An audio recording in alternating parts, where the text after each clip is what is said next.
يعني بتصدق يا عمو كل يوم بالليل عم ننام بردانين وجوعانين.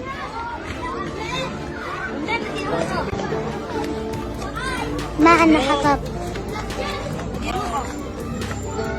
أنا بابا شهيد، قبل ما يموت كان عنا عطول حطب، كان يدفينا عطول، كنا دفيانين على زمان بابا. بس هلا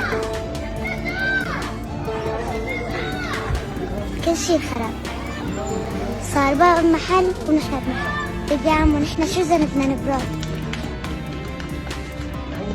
هيك كل الأولاد عندي عندهم أب، هيك عايشين ولا مثلنا؟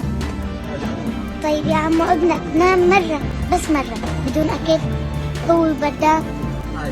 طبعا لا. شو ذنبنا احنا؟